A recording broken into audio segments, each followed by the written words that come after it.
San Antonio starts right now. New this morning, a deadly shooting overnight on the city's southwest side. Right now, police working to figure out who exactly is responsible. And at least 2 people have now filed a lawsuit against a San Antonio doctor who said he performed an abortion in defiance of the new Texas law. And here in San Antonio, taking a live look out at the Alamo City. Oh my goodness, already 80 degrees to start your Tuesday morning. What is the rest of the day? What does the first week of fall look like? We're going to check in with Mike Osterhage in just a few moments. For now, good morning. Tuesday, September 21st, right? Yes. It is the 21st. Yes, it's the 21st. Okay. Good Script catch. says 20th. I was like, okay. I'm pretty sure this is not Groundhog Day. No, yeah, good catch. Yeah. And then 80 degrees, like you said, a warm start to the day. Hot and humid, Mike Osterhage. Yeah, it's really hot. I mean, the heat index right now, wait till you see the numbers. We did hit 100 yesterday, tied the record, going to be up to mid-90s today. Then the front's coming through. We're already starting to see early signs of the front, though, in parts of the hill country. So the countdown has begun right now, though.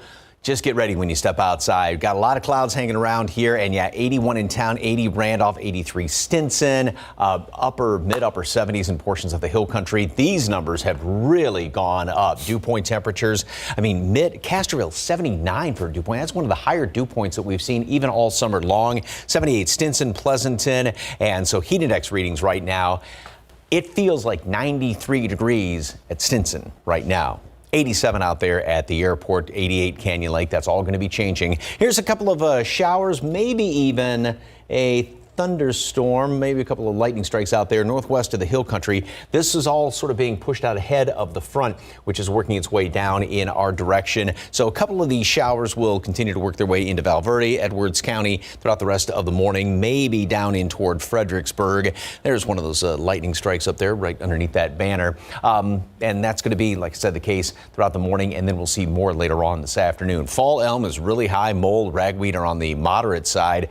Warm and humid this morning. Yeah, even though fall begins tomorrow, summer is just hanging on really, really tight this morning. Mostly cloudy skies, a little bit of rain off to the northwest, right around 78 degrees. Even if we do drop down to 78, still more than 10 degrees above normal. 95 today. That's right before the front moves on through here. A couple of scattered showers and thunderstorms. It's going to become windy in behind that front. Timing-wise, hill country about mid-afternoon, late afternoon to dinner time here in town. We'll start to see those winds shift around. Drier air comes in, northerly wind 15, 25 and gusting. And then fall. That's all I have to say. Fall. Next couple of days. Details coming up in just a couple of minutes. Steph, Max. Thank you, Mike. New this morning, San Antonio police working to figure out who exactly is responsible for shooting and killing a man at a southwest side apartment complex. So all this happened around 11:30 last night. This is the 1400 block of Somerset Road. That's near Pyron Avenue. SAPD tells us a man in his 30s pronounced dead on the scene after a shooting in the parking lot of the Granada Apartments. Police say the suspect, a younger man with tattoos on his face. Investigators say the suspect drove off from the scene in a 4-door Lincoln sedan. SAPD working to figure out how exactly the shooting started. But right now they believe it could have been a fight between the suspect and the victim that escalated to gunfire. New video shows what started as a traffic stop leads investigators to a capital murder suspect. The woman arrested, refusing to pull over for police in Castle Hills early Saturday morning. Now just take a look at this video. Officers flashed their lights as a traffic light turned green. The woman inside continues to drive and runs a red light before moving onto Loop 410 and then eventually over to I-10 before making her way into a neighborhood. The whole chase only lasts about 10 minutes before the woman decides to bail out of that moving vehicle. Now, officers say that's how she was injured. Investigators say they were first given false information, but eventually confirmed her name to be Laisha Garcia, the same woman wanted in a capital murder case out of Dallas County. Officers didn't release many details, only that the case involved the murder of multiple people. Well, this just into our KSAT 12 newsroom. The San Antonio ISD Board of Trustees voted last night naming Dr. Robert Jackleek as the district's interim superintendent. His appointment follows last week's announcement that Superintendent Pedro Martinez leaving the district for Chicago Public Schools, where he will be the chief executive officer. The new superintendent will take over the role September 29th. He has a decade of experience leading other districts around Texas. Also served as the superintendent for Victoria and Harlandale ISDs. Now, the first major test for the state's new abortion law. 2 lawsuits have been filed against a San Antonio abortion doctor who admits to violating the law. ABC's Megan Tavrezian has more. This morning, a Texas doctor who admits defying the state's new abortion law is now facing 2 lawsuits, which are the first known challenges under the constitutional law. Dr. Alan Braid opened the door to the lawsuits when he told the Washington Post, "I acted because I had a duty of care to this patient, as I do for all patients, and because she has a fundamental right to receive this care." The 2 plaintiffs are disbarred attorneys from out of state, and neither claim to be anti-abortion. One was previously convicted of tax fraud in Arkansas. This is a plaintiff who makes perfect sense in light of the way the law is drafted. No connection to the issue, no connection to the parties, and yet may well have the ability, the way the law is drafted, to go to court and to have the court actually hear his case. The new law bans abortions once a heartbeat can be detected in the embryo, which is typically 6 weeks before many women know they're pregnant. The law calls for private citizens to report anyone who helps a woman get an abortion and rewards them with $10,000 for reporting the crime. The Supreme Court's Roe v. Wade decision in 1973 gave women the right to choose an abortion up to generally around 24 weeks. Dr. Braid writing, "I believe abortion is an essential part of health care. I have spent the past 50 years treating and helping patients. I can't just sit back and watch us return to 1972. This Texas prohibition on abortion after about 6 weeks is clearly unconstitutional, right? No one disputes that. Even Texas admits the law is unconstitutional under Roe versus Wade and Planned Parenthood versus Casey. The question is when this U.S. Supreme Court has before it this law or a law like it, whether it will change the constitutional law of abortion. Dr. Braid could be fined at least $10,000 if he's found guilty. Meanwhile, the U.S. Supreme Court has already agreed to take up a different abortion case regarding a Mississippi law. Oral arguments in that case are now scheduled for December 1st. Megan Tavrezian, ABC News, San Diego. Now to the latest in the fight against COVID, Pfizer says their COVID vaccine is safe for children ages 5 to 11 years old. This after a late-stage study. So that now brings the prospect of broader vaccination coverage in children one step closer. Pfizer now plans to submit their data to the FDA and the CDC by the end of September. And vaccines for kids ages 5 to 11 years old could be authorized as soon as the end of October. Now, this all comes as the number of kids with COVID across the country remains steady at more than 225,000 new cases last week alone. The United States has now surpassed 675,000 COVID deaths, all according to the data from Johns Hopkins University. And later this morning, President Joe Biden will address the UN General Assembly. He will call on allies to move quickly to address the pandemic, climate change, and human rights abuses. He is trying to make good on his promise to work differently with allies compared to former President Donald Trump. This comes as Biden faces growing skepticism. You can watch the president's speech live right here on KSAT 12 beginning at 9 a.m. Well, the prosecution arresting their case in the R. Kelly case in New York. The singer on trial on account of racketeering over allegations of sexual exploitation of children, kidnapping, and forced labor. R. Kelly also on trial for 8 violations of an anti-sex trafficking law that bans moving people across state lines for prostitution. The trial started a month ago in Brooklyn federal court. Now, during cross-examinations, defense attorneys pushed back on claims of abuse by the accusers, who they say waited years, even decades, to file the report. Time now, 4:39, 80 degrees out.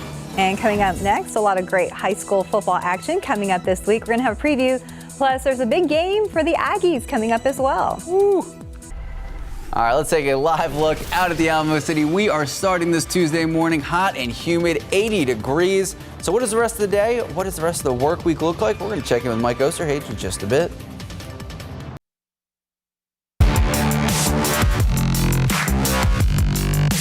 Good morning and welcome back. We know it's only Tuesday, but it is always a great way to start the day with some football. Big game in our big game coverage this Friday night.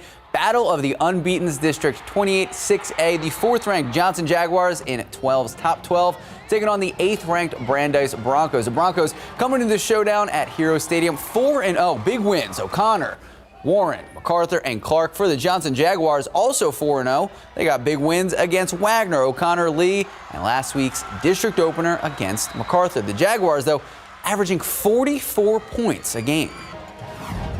Every game, we've played with great effort and had a great mentality, and we played hard in every game. So I feel confident in my team, and we'll get it done. I think it will be like a playoff team. Really two good teams, undefeated, both going into this game. Play really hard. It's going to be a good game. They have a great coaching staff, a great team, and we're looking forward to playing them. Both teams are going to fight. I have a lot of respect. I've grown up with a lot of kids that go over there, and overall, those are a lot of hard workers over there. We've had a great season coming up so far, so if they two big teams coming at each other, you know, both sides, it's a lot of big momentum build up from both. All right, kickoff at Hero Stadium set for Friday night at 7 p.m. Obviously, KSAT 12 Sports will be in attendance. Pro football coverage powered by Davis Law Firm. All right, time to talk Texans. Houston Texans could be without their starting quarterback, Tyrod Taylor, for a month. Remember, he suffered that hamstring injury in the Texans' first loss of the season in Cleveland, taking on the Browns. This all happened on that play. Taylor pulled up on the 15-yard touchdown. It was a nice touchdown, but not worth a hamstring injury. That tied the game 14-all. He would continue until the end of the first half, replaced by Stanford rookie Davis Mills. Head coach David Culley has already said he will not activate Deshaun Watson. From the pros to college, the fighting Texas Aggies kickoff play in the SEC, taking on the Arkansas Razorbacks this Saturday in Arlington. The 7th-ranked Aggies coming off a 34-0 shutout, taking on New Mexico. Zach Calzada's first game as the Aggies' new starting quarterback in his first start. If you didn't see it, it was pretty fantastic. Calzada threw for 275, 3 touchdowns, a warm-up, if you will, for a much tougher opponent in Arkansas. They are actually now ranked 16 in the nation. They crushed Georgia Southern 45-10. They also beat UT. Despite the fact that the Aggies have won 9 straight against the Razorbacks, Arkansas is now averaging 41 points a game. Remember, just like I referenced, they roughed up Texas pretty good, 40-21. We've had some battles on some teams they've had. There have been some great games up there, all come down the wires. They've all been very tough, in my opinion. I think this game's a rivalry game, and they do a great job of getting up for it, and they play very hard in it. But this team is playing very well. Their team is very talented. Their team is very seasoned. I mean, very seasoned. And their players and their coach very well, and they're playing very well. And I'm going to say, we're definitely going to have our hands full. We're going to have to play a great football game. Should be a great matchup. Kickoff taking on Aggies in Arkansas in Arlington, 2:30 this Saturday afternoon. All right, now the latest on a hometown team, University of Incarnate Word, UIW. The quarterback, Cameron Ward, he has been named the Southland Conference Player of the Week. Remember, he threw for a season-high 376 yards, 4 touchdowns in the UIW Cardinals' incredible upset of Texas State in San Marcos on Saturday, 42-34. Cardinals' first ever win over an FBS opponent. We had RJ Marquez on the 9 a.m. yesterday. He is a Texas State alum. He was not happy about the situation. He was not, but he still congratulated of course. UIW. And yeah, congrats to UIW and Cameron Ward. That's pretty cool. Nothing but respect. That's a great feat. Yeah. Time now, 4:45, 80 degrees out. And coming up next, thanks to the vehicle shortage, now might be the best time to sell your car. We're going to tell you why.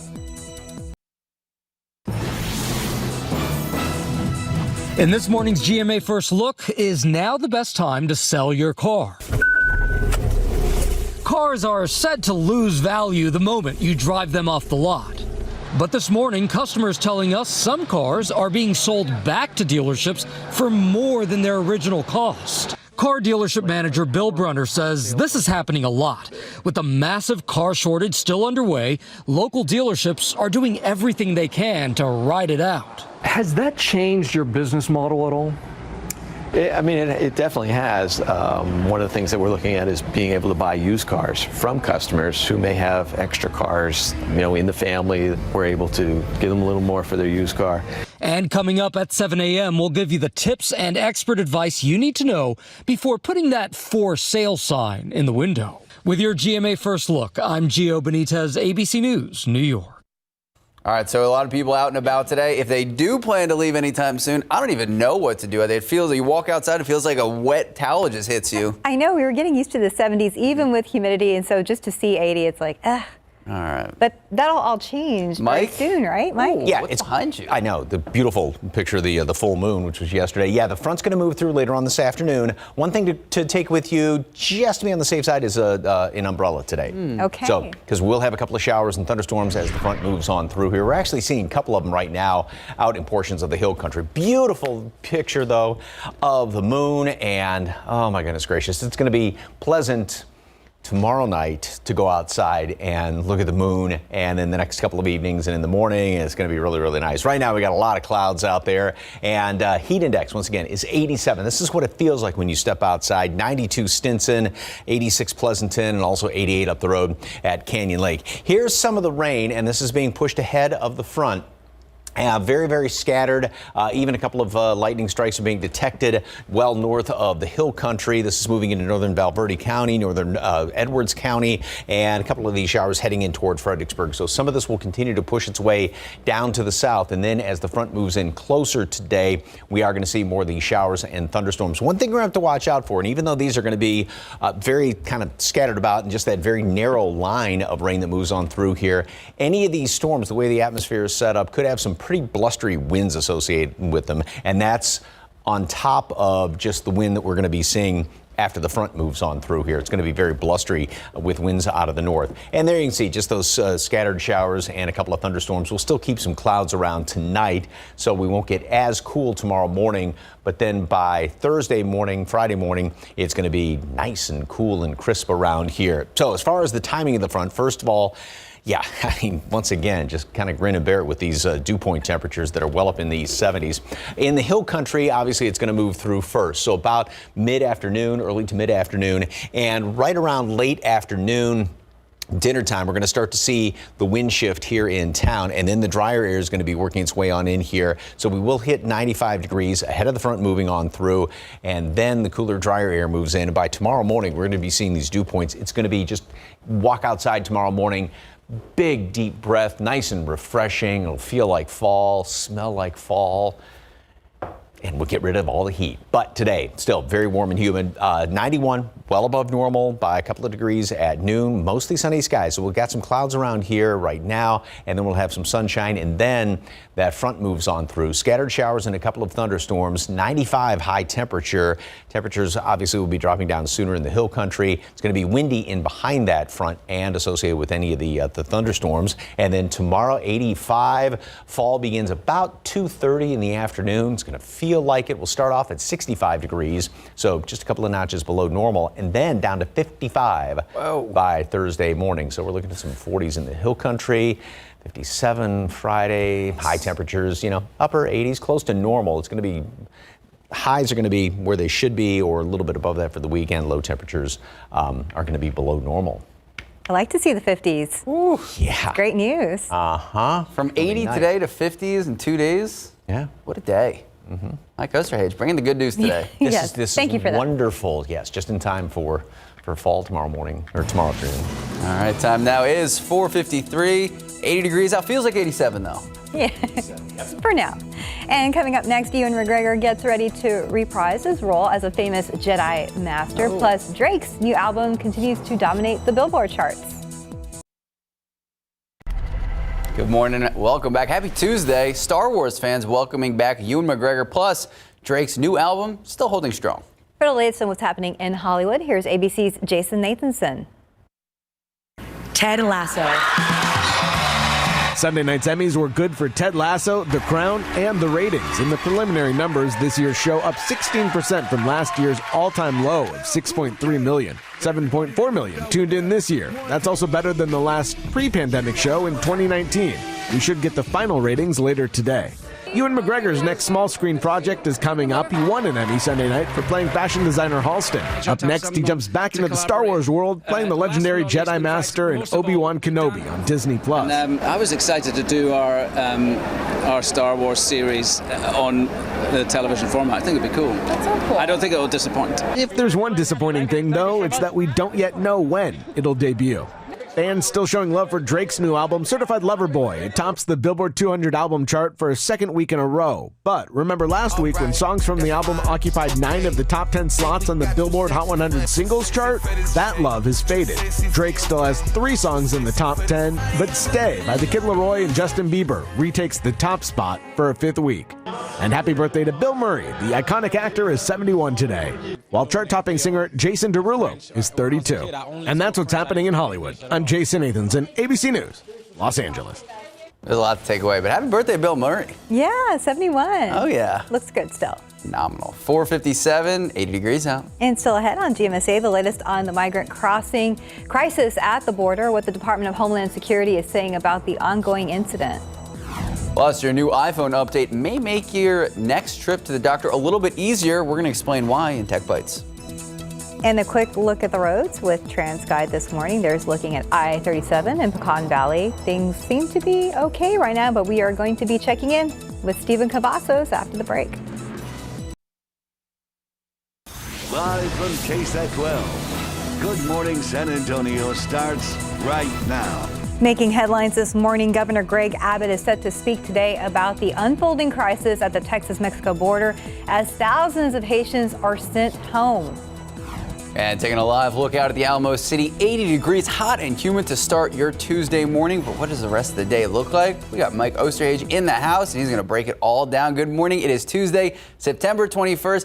It feels like we're still in the midst of summer if you walk out the door this morning. It really does, especially yesterday afternoon. It was super hot, but I kept thinking about it's going to get better at the end of the week. Definitely. It's got to power through because fall starts tomorrow. Yep. Yes.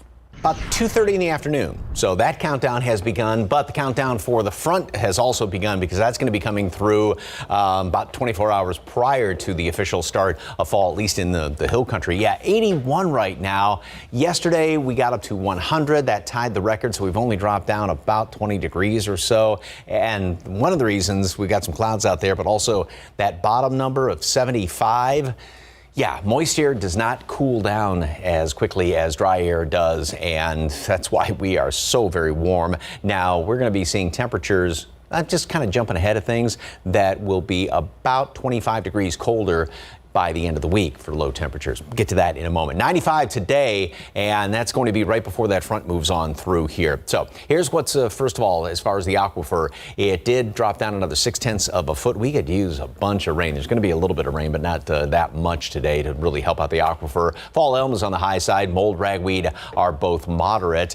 Heat index readings, yep, sorry, we got to talk about that this morning. 87 is what it feels like right now out there at the airport. 92 Stinson, 88 at Canyon Lake. Those numbers are all going to be kind of going away. We're not going to be showing that graphic after today. There is some rain out in northwest portions of the hill country out there around northern Valverde County, just squeezing into northern Edwards County right now. Even a couple of lightning strikes are being detected. This is being pushed out ahead of the front. The timing of the front is going to be about mid-afternoon in parts of the hill country. Wind will shift around, and then it's going to be here in town late afternoon, about dinner time. We'll start to see the wind shift around first of all. It's going to be warm, and then the drier air comes in here, and then the cooler air will eventually work its way on in here. But first of all, this morning, warm and humid, some rain off to the northwest, and then 95 for high temperature. So we'll still be about 6 degrees above normal.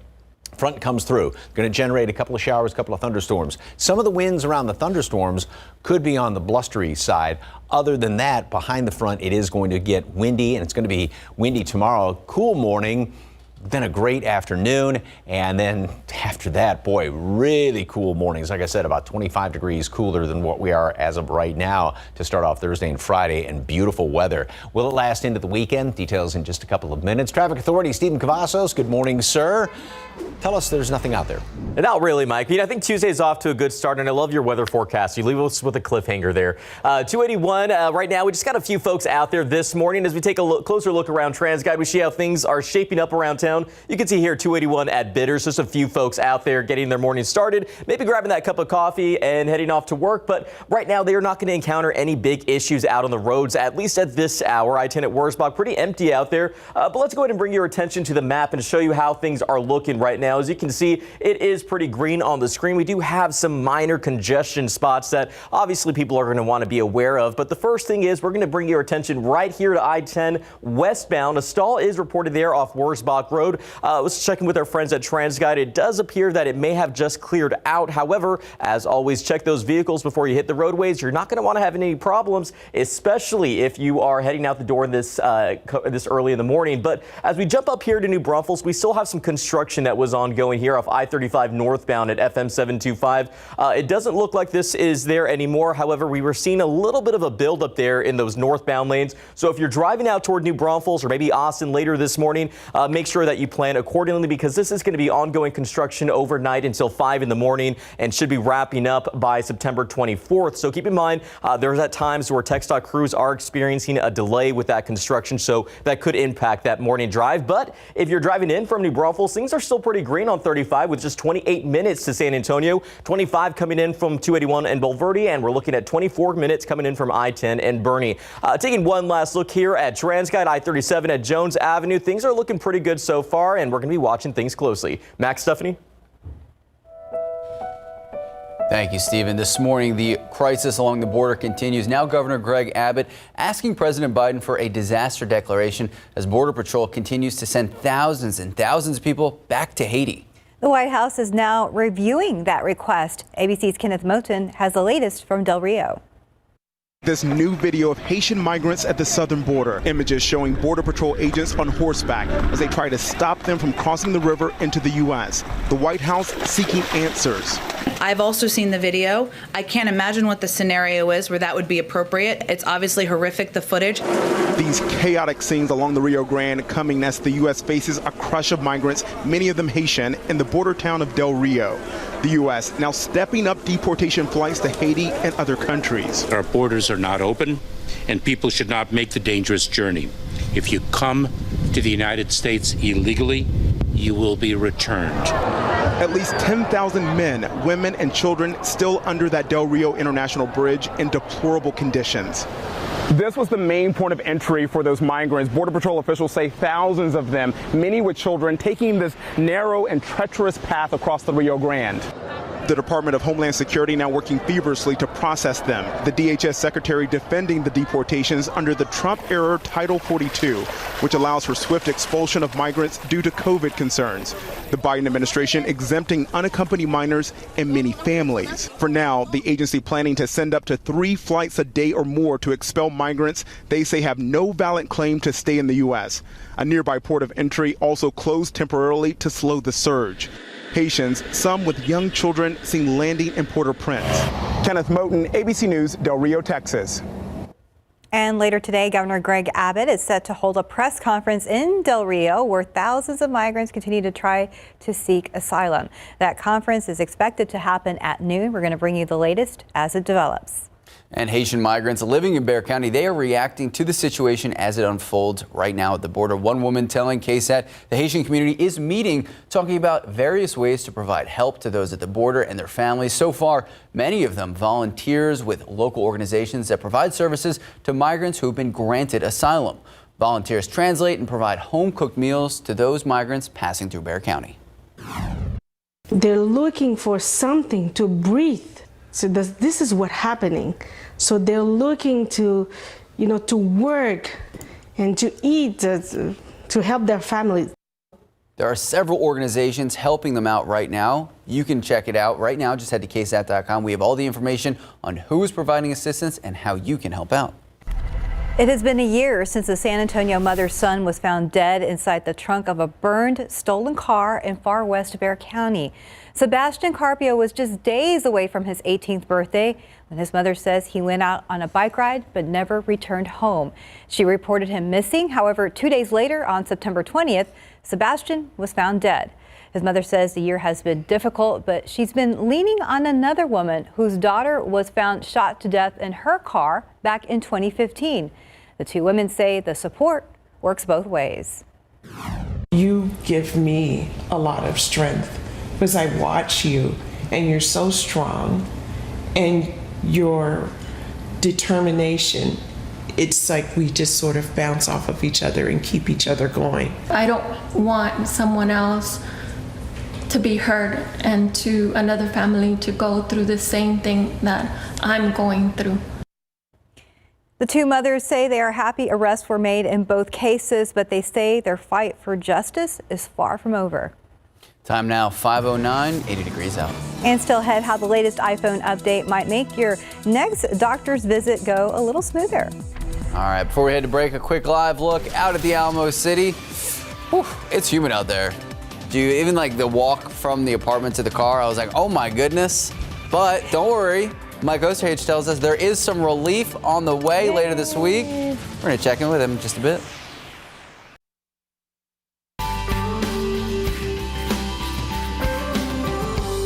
The goal is to further the research surrounding brain cancer. This Saturday, hundreds of runners will help in the effort by raising money for the 8th annual Head for the Cure 5K, both virtually and in person. Brain cancer has affected so many families, including our own here at KSAT 12. Back in 2013, we lost our former news director, Jim Boyle. Now, Jim was not only a great journalist and a great boss, he was also an avid runner. That's one of the reasons why his daughter, Erin Boyle, helped start the race here in San Antonio. Even after 8 years, Erin knows there is still plenty of work to be done. I am thrilled to still be a part of it, and I will support this cause as long as I am able physically and mentally and everything. I think it's very important, and it's also it's still pretty underfunded. So it would be great if we could even get more funding and more notoriety. And there is a discount code if you register before tomorrow. Type in the word CURE, all caps, get $10 off. We have a link to register right now. Just head to ksat.com/community. We saw you in the video a little bit. Yes, I've participated every year since the first year. It's just a way to kind of show support to Jim's family and also to raise money for brain cancer. Great cause. You can register right now, ksat.com. Time now is 5:14, 80 degrees out. And still ahead, we'll tell you about the update version of the Roku streaming stick that's promising better performance. Whoa, plus a luxury fashion house. Joining Fortnite. There's a lot going on in the Steves. We're going to explain. Nothing gets mixed in water. So, Paul, we're talking about gutters. What was life like before Leaf Filter? Well, for starters, I hated cleaning those nasty gutters. Clogged gutters caused so much damage to my home. The roof leaked, the basement flooded. I mean, me and that ladder did not get along. To be honest, dangerous. I would cringe every time we had to climb the ladder to clean the gutters. What do you like most about Leaf Filter? Everything. Free inspection, the installation, the lifetime transferable warranty, and hey, I don't have to get back on that ladder again. Leaf Filter just works flawlessly at filtering out leaves and debris. So how has life changed since Leaf Filter? It's less complicated. My gutters are clog-free, and that keeps me stress-free. Thanks to Leaf Filter, we were able to put the ladder away, and that makes us feel good. So I take it you'd recommend Leaf Filter? Absolutely. All my neighbors already know. Leaf Filter is a no-brainer. Call 833-LEAF-FILTER or go to getleaffilter.com for your free gutter inspection and estimate. Call or log on today and save 15%. In today's Tech Bites, a healthy update for iPhones. The launch of iOS 15 will give some users the option to share health data directly with their doctors. A sharing function has been added to the device's health app. So far, 6 health record companies have signed on. Roku has unveiled its new $50 4K streaming stick. It's an all-new design, and it promises better performance, boosts up to 30% quicker, and has a Wi-Fi receiver that's twice as fast as the old version. The Roku 4K stick is also compatible with Alexa and Google Assistant. Finally, Fortnite is teaming with high fashion. The game's creator has partnered with fashion house Balenciaga on 4 new outfits for use during gameplay. And it doesn't stop in the virtual world. A Fortnite-themed Balenciaga collection of clothing is also going on sale. Those are your Tech Bites. Have a great day. I didn't understand like 4 of the words in that. Fortnite, Balenciaga. I know Balenciaga because I've seen some of the shoes. Yeah. Not really my thing. Fancy. Fancy. Yeah. What to say. Okay. Speaking of fancy, Stephen Cavazos. Yeah.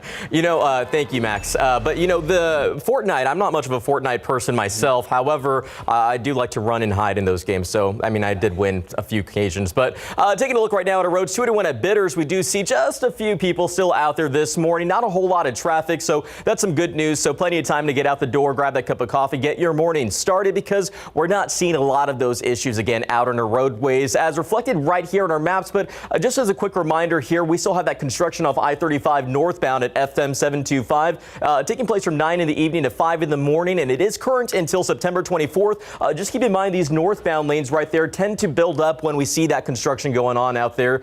So if you are heading up to New Braunfels, maybe Austin later this morning, plan accordingly because at least for the next few days, we're going to do some jumping around here off I-35 southbound. We do have a buildup of traffic, nothing too major. It's moving at 26 miles per hour, but as you can see, there is some construction that's been going on out there right at FM 1103.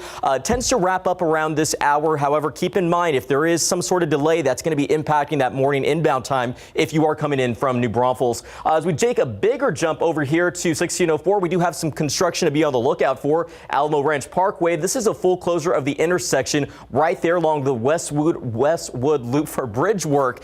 This is going to be actually going on later this evening up until Wednesday, September 22nd. That's just tomorrow, but it's 9 in the evening to 5 in the morning. So again, mark those calendars and plan accordingly. But overall, it's shaping up to be a pretty green morning. And of course, that's what we like to see. And we know that's good news for you, especially if you're heading out the door. One last look here at 281 at Bitters. Just a few folks out there. As always, keep your eyes on the road, and we're going to be watching things closely, guys. Thank you, Stephen. So for people leaving right now, Mike, umbrella? Yeah. If you're going to be gone. Grab one just in case. Rain's going to be, scattered about later on this afternoon. If you do get one of these thunderstorms, though, that could have some pretty hefty, some pretty strong winds associated with the thunderstorms, and that's aside from the winds just in behind this front.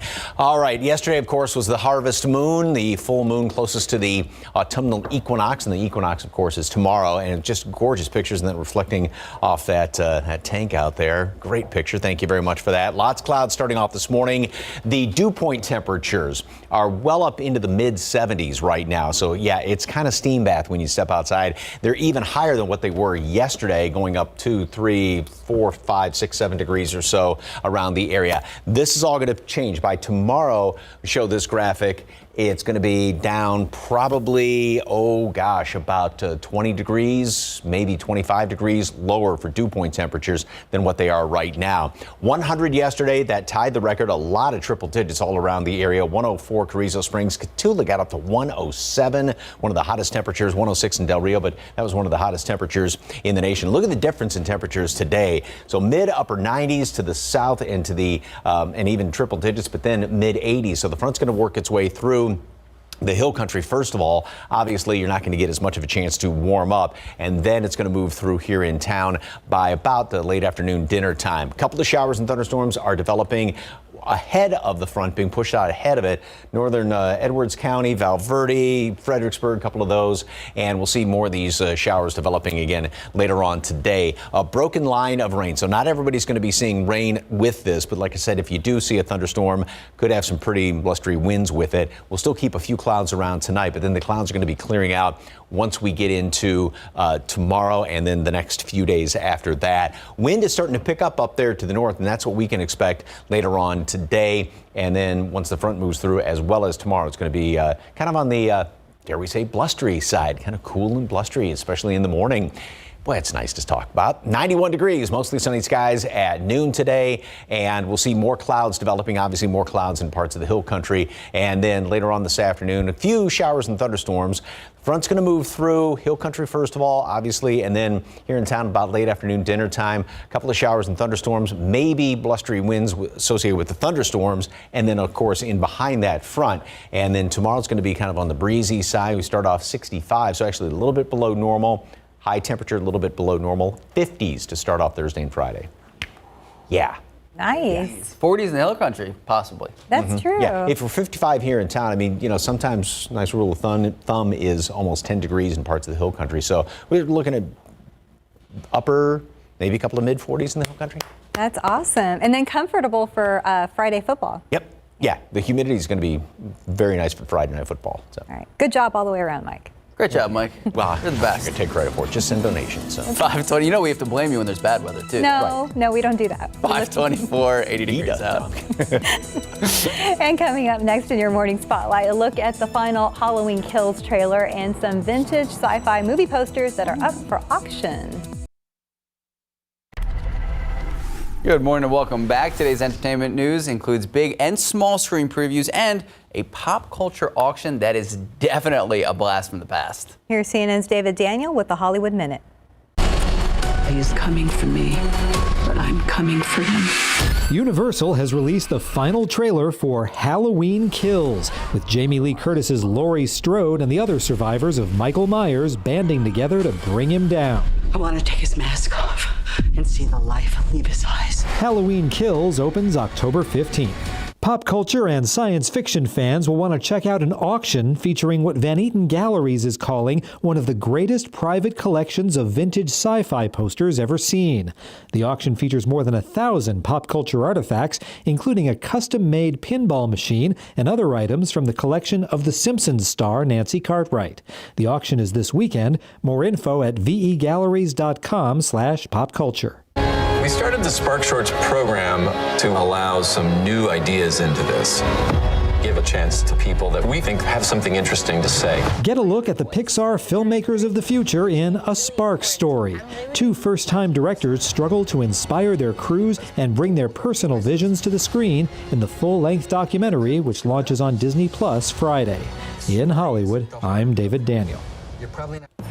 All right, there's a lot to break down. We're getting heated over Halloween movies. Yes, we are. 5:28, 80 degrees out. And still ahead on GMSA after Pfizer-BioNTech announced their COVID-19 vaccine is safe for kids ages 5 to 11. Many parents are wondering when their children can get that vaccine. But we're going to tell you about the several steps that need to happen first. And did you know that 1 in 8 couples experience fertility issues? We're going to explain just ahead on GMSA at 6 a.m.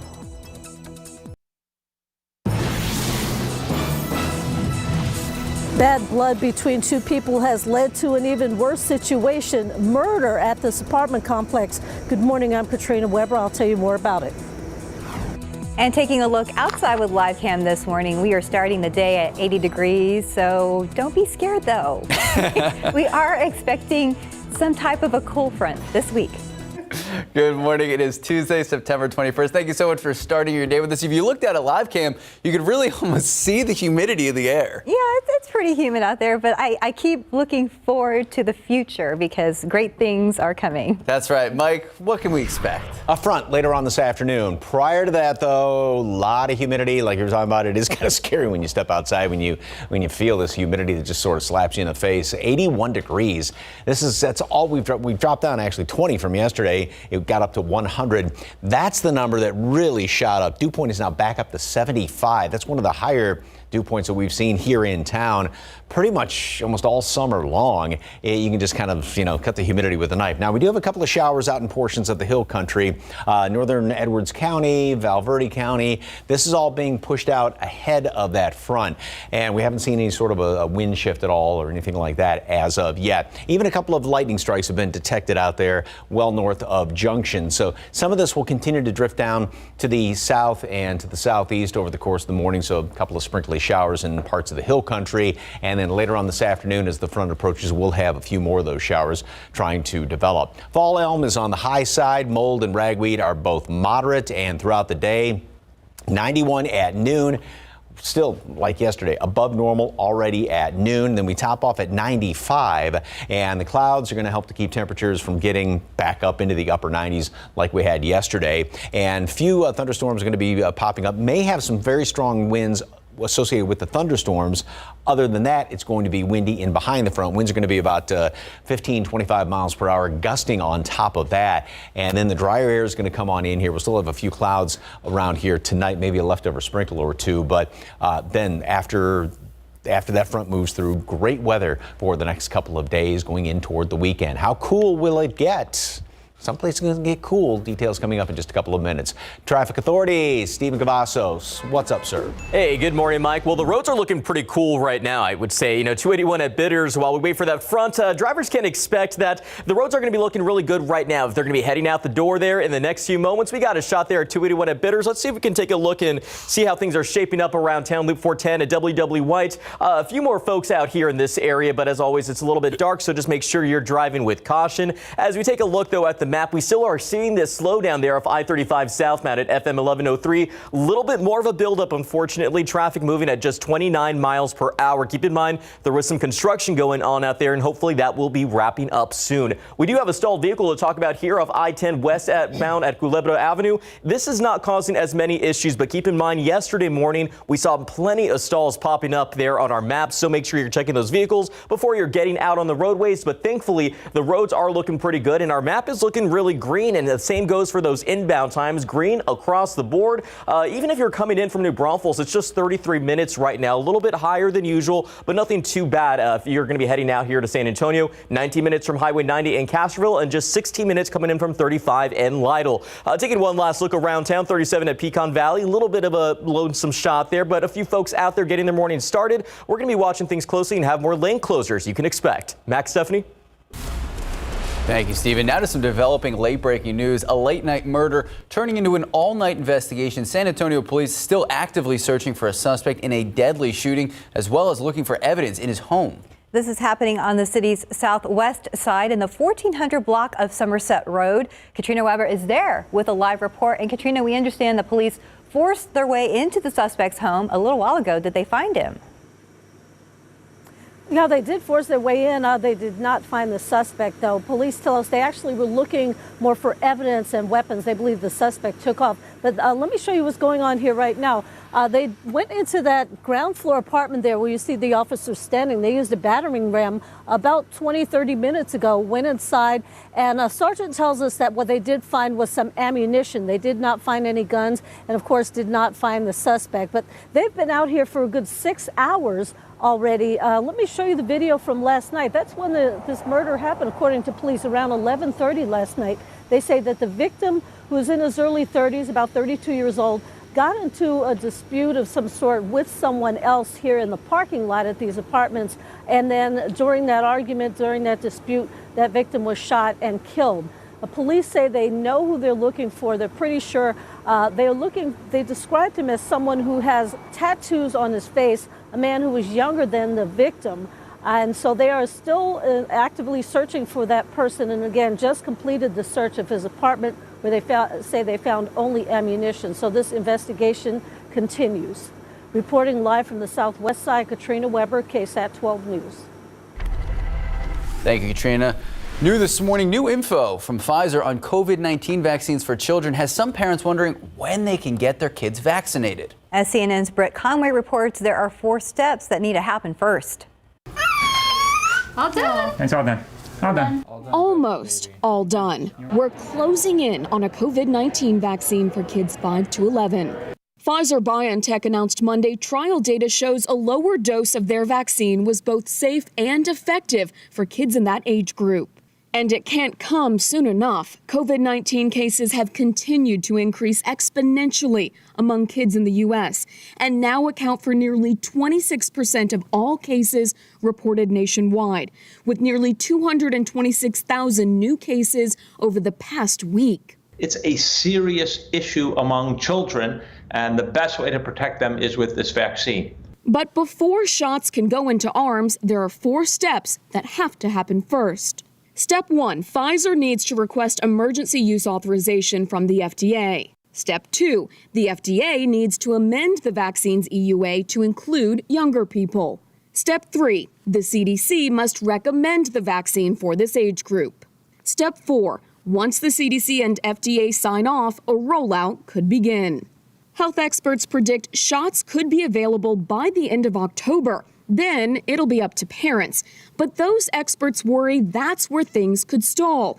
It's going to be hard to get these children vaccinated, just as hard as adults to get them vaccinated unless we have mandates. I'm Britt Conway reporting. Today, an autopsy will be done on a body that matches the description of Gabby Petito, the woman who vanished on a cross-country trip. Meanwhile, the FBI spending much of yesterday searching the southern Florida home of Brian Laundrie, Petito's boyfriend, who she was on that trip with. Investigators say he returned to his home on September 1st without Petito. Officials say Brian Laundrie has been named a person of interest in her disappearance, but they have refused to speak to police. Brian Laundrie has not been seen since September 14th. In Canada, Justin Trudeau's Liberal Party will form the next government, meaning Trudeau will serve a third term as Prime Minister. It comes after a tightly contested general election against Conservative rival Erin O'Toole. Trudeau fell short of his target of winning enough seats to form a majority government. His Liberals held 155 of 338 seats in the previous Parliament. To gain a majority, a party must secure 170 seats.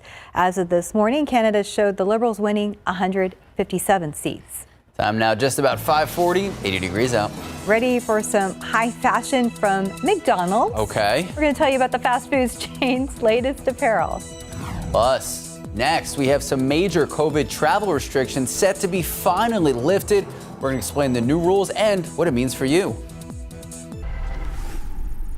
Taking a look outside with live cam this morning. It's okay. We're at 80 degrees. We can take it because good things are to come. We'll be right back. Well, big news on the travel front. Fully vaccinated people traveling into the United States from the UK and the European Union will finally be allowed to enter American soil once again. The new guidelines may give the travel industry the jumpstart it's been waiting for. CNN's Jen Sullivan has a closer look at the new rules and how it may impact the U.S. economy. New travel guidelines expected to give international travel a major boost after lagging badly during the pandemic. The U.S. is now easing restrictions on fully vaccinated foreign travelers from the UK and European Union, among other countries entering the U.S. We are very happy about this. We've been pushing on this now for almost 18 months. The American Society of Travel Advisors joining other industry groups in praising the changes. Starting in November, all international travelers must show they're fully vaccinated before boarding a plane to the U.S. Also, provide proof of a negative COVID-19 test within 3 days of the flight. And under the new rules, they will not be required to quarantine. In our view, the science has been there to support a system like this for a long time. The travel industry is celebrating the news. Airlines, hotels, and travel agencies all hoping this will help them recover from huge economic losses. This is going to supercharge the travel industry's recovery. This is absolutely one of the key parts of the recovery is restarting the international travel system on which so many of our members depend. And this may not be just a boost for the U.S. economy. The holidays are around the corner, and in some cases, this travel ban separated families since it was put into place early 2020 to control the spread of COVID-19. This is important economically. It's also important psychologically, too, for folks to be able to look forward to seeing friends and family after 18 months. For Consumer Watch, I'm Jen Sullivan. Time now is 5:44, 80 degrees out. And do you need some extra money? We're going to tell you about a special hiring event put on by CVS that will get you at least $15 an hour. Good morning, welcome back. Happy Tuesday. In your morning consumer headlines, CVS says they are hiring 25,000 employees across the country during a one-day virtual career event, and it's happening this Friday. They're recruiting candidates for both clinical and retail jobs, support flu season and COVID vaccinations, and of course, COVID testing. The pharmacy giant, CVS, looking for retail associates, pharmacists, pharmacy techs, and nurses. Most of the open jobs are full-time, part-time, and temporary nurses. There's also licensed pharmacists and trained pharmacy technicians. If you want to apply, text CVS to 25000. You can also head to CVS Health Career website. Last month, the company raised its corporate-wide minimum wage $15 an hour, and that takes full effect in July of next year. So are you ready, Max, to wear the latest McDonald's fashion? I already have 3 of them. Right? You're ahead of the game. McDonald's has partnered with an apparel brand releasing a line of clothing and accessories based on the world-famous fast food restaurant. So retailer Box Lunch is selling the items on their website and in stores. Box Lunch says it partnered with Feeding America and will donate a meal to a person in need for every $10 spent on the merchandise. The McDonald's-inspired items include a Hamburglar hoodie, a backpack covered in McDonald's logo, and a Happy Meal-shaped purse. Those are pretty cute. They're pretty cute, but here's the thing. Okay. Whataburger's still king. That's right. The merchandise has been out for a while, and they've gotten pretty creative over the years. Sure, I remember the Whataburger sneakers. Yes, and they even have a James Avery charm, I think. Ooh. I mean, very detailed stuff. They're not messing around. All right, Stephen Cavazos, McDonald's or Whataburger? I can't decide. I can't put myself in that position to decide just yet, but I'm not hungry, so ask me a little bit later. So I'm starving. Yeah, it's okay. It's okay. Maybe we can head out there later, but right now, if you're going to be heading out to go grab that fast food meal right now, things are pretty good on the roads. We're not seeing any issues out there. I-10 at Wurzbach, just a few people out there as we're inching closer to 6 a.m. There's not going to be anything to be causing you any delays. Again, that's if you're heading out the door in the next few moments. So to bring you to the map, though, just some construction to be on the lookout for. This is still maybe ongoing. There's some barrier setting at Loop 410 southbound right at Valley High Drive. It's been ongoing, but should be wrapping up Friday. Keep in mind, though, this is overnight, and we're seeing a little bit of a buildup there, but it looks like that's in the northbound lane. So just use caution driving out toward 410. And as we take some jumps around the map here, we do have that stall still talking about here of I-10 westbound at Culebra Avenue, not causing any issues when it comes to those traffic delays. But as always, check those vehicles before you hit the highways. And as we take that further jump up here to 35, we still have that big slowdown to be on the lookout for. 32 miles per hour. Traffic is moving in those southbound lanes, but not very fast. Keep in mind there was some construction going on out there. Again, at I-35 southbound, right around FM 1103 or Schwab Road. So that is causing a little bit of a buildup there when it comes to traffic or anybody heading to the downtown San Antonio area. Taking one last look here at the map, though, it is still predominantly pretty green on the screen, which is what we like to see. And as you're heading out the door, TransGuide does show pretty smooth commute from these shots around town. And as always, we're going to be watching the roads closely. Keep your eyes on the roads as well. We'll have more coming up later this morning, guys.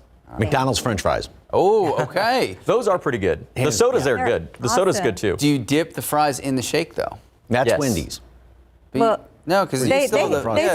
It's not a frosty. It's still a chocolate shake. Plain old but- McDonald's. If the milkshake machine actually works. So, That's a good. but then the patty melt at Whataburger. Hey. Now I wish they did it on rye bread, but that's good sandwich. They Mike's both about to take over the win. Whataburger kitchen. Although We'll call it the Mike special. a quarter pound with cheese every once in a while is pretty darn. Yes, it is. I agree. Then there's Burger Boy. I mean, throw that. I'm too hungry for this conversation, Mike. None of these are open. Well, actually, I guess Whataburger and Full moon yesterday. A lot of folks took some gorgeous pictures of it, and yeah, it was just spectacular looking. The harvest moon. Thank you for the KSAT Connect shot. We've got a lot of clouds around here this morning, a lot of heat, a lot of humidity, and we do have some rain. This is in parts of the hill country. A couple of lightning strikes are being detected, not just one or two of them. We will see some of the thunderstorms developing this afternoon, and with those thunderstorms, the way the atmosphere is set up, could have some pretty gusty winds if you do happen to get one of those storms. Otherwise, yes, it is going to be on the breezy side in behind that front once it does eventually move on in here. And this rain is going to continue to sort of drift down to the south a little bit. So northern parts of the hill country, you'll see a couple of showers around this morning. Then as the front moves down here by, say, mid-afternoon, we'll see that line, kind of a broken line of showers and storms, and a very narrow line that's going to work its way on through. Hill country, obviously, mid-afternoon, mid to late afternoon, and then here in town it's going to be late afternoon, approaching dinner time as the front comes on through. The winds will shift around, and then we'll start to see some drier air move on in here. We'll still have a couple of leftover clouds into the evening hours, and maybe a few leftover tomorrow morning. Then we're going to be clearing on out, and then that's going to really allow temperatures to drop down because we've got this really dry air that comes on in here. So yeah, by tomorrow morning, I mean, the humidity, dew point temperatures are probably going to be, oh gosh, a good 30 degrees lower, at least from where they are right now, 30, maybe even 40 degrees lower than that by tomorrow morning. So that's going to allow temperatures, especially by Thursday and Friday mornings with the clearer skies, to drop down considerably, and we won't have quite the wind. Here's the satellite picture right now. And we're on the tail end of this big front that extends all the way up there into the Great Lakes. Classic looking fall type pattern. Yep, that is some frozen precipitation in the higher elevations of the Rockies around there. But yeah, it is nice to see a good old front moving on through here. It is going to pull in dry air that sticks around for a while.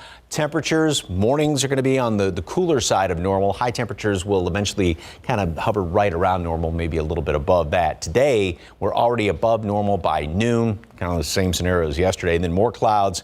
That'll help put a lid on temperatures, as well as the front moving through. Still, we're going to make it up to 95, so still about 6, almost 7 degrees above normal. A couple of thunderstorms. Like I said, maybe some blustery winds around those thunderstorms, and then windy in behind the front tonight and tomorrow. 85 tomorrow. We'll see a lot of sunshine in the afternoon. 55 starting off Thursday morning, 57 Friday morning. Even over the weekend, I mean, look at that. We're at about 60 and a 30-degree swing in temperatures. Beautiful. Which means very low humidity.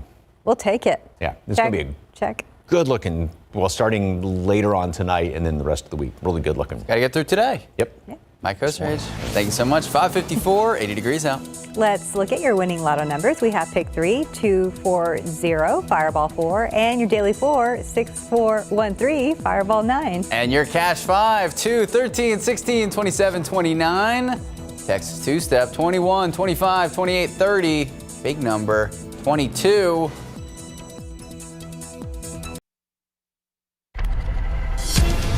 Good morning. Coming up here on GMA, the latest on the all-out search for Brian Laundrie, the only person of interest in the Gabby Petito case. The FBI now swarming his family's home. We are live in Florida with all of that. Plus, victims advocate John Walsh is going to join us live with his take on the investigation. You'll see that and so much more right here on GMA. And still ahead on GMSA, the latest on an overnight shooting at a southwest side apartment complex. A man found dead in a parking lot. We're going to explain the latest from police. And before we head to the break, a quick live look out at the roadways. We're going to check in with Stephen Cavazos in just a few minutes.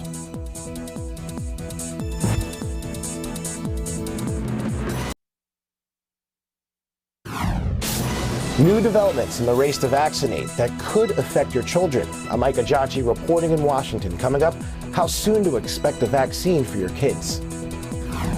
And taking a look outside with the live cam right now, it's a little humid, but things will change very soon, and we're super excited about it. Live from KSAT 12. Good morning, San Antonio starts right now. Good morning. Thank you so much for starting your Tuesday with us. It is Tuesday, September 21st. And like you were saying, we do expect a change on the horizon. We're very excited about it, but for now, let's get through this heat and humidity. I know, and we had to get through it yesterday as well, especially in the afternoon. Wow, those temperatures got really up there, right, Mike? Yeah, it got up to 100 yesterday. We tied the record high. This morning, you had said a little humid. No, sorry to correct you, it's a lot humid. Stephanie always tries to make things a little gentler. Silver lining. I know, silver lining, but yeah, it's just darn humid this morning. Some of the highest humidity actually that we've seen even all summer long around here. A lot of clouds hanging on in, and the heat index right now is 85. It feels like 92 at Stinson because temperatures are so high, and of course we do have all that humidity out there, and yeah, that's going to be sticking around throughout a good portion of the day. We do have some showers that are showing up right now in portions of the hill country. Actually, a couple of those are now just starting to squeeze in toward Kerrville, maybe one or two of those sprinkly showers. And even a couple of lightning strikes are being detected out there northwest of the hill country. This is being pushed out ahead of the front, and this will continue to slowly drift down to the south throughout the rest of the morning. So one or two of those showers, and then we'll see more as the front moves on through here, mixes in with the afternoon heating. Fall elm is on the high side. Mold and ragweed are both moderate. And this morning, temperatures, we're pretty much going to be staying fairly steady throughout where we are throughout the rest of the morning, where we are right now, upper 70s, low 80s. And we'll see a couple of showers, a couple of thunderstorms, especially this afternoon, kind of a narrow line of some of that rain. And if you do get a thunderstorm, could have some pretty gusty winds associated with that, other than the wind that's going to be associated with the passing of the front. 95 for high temperature. Yep, it's still going to be really hot today.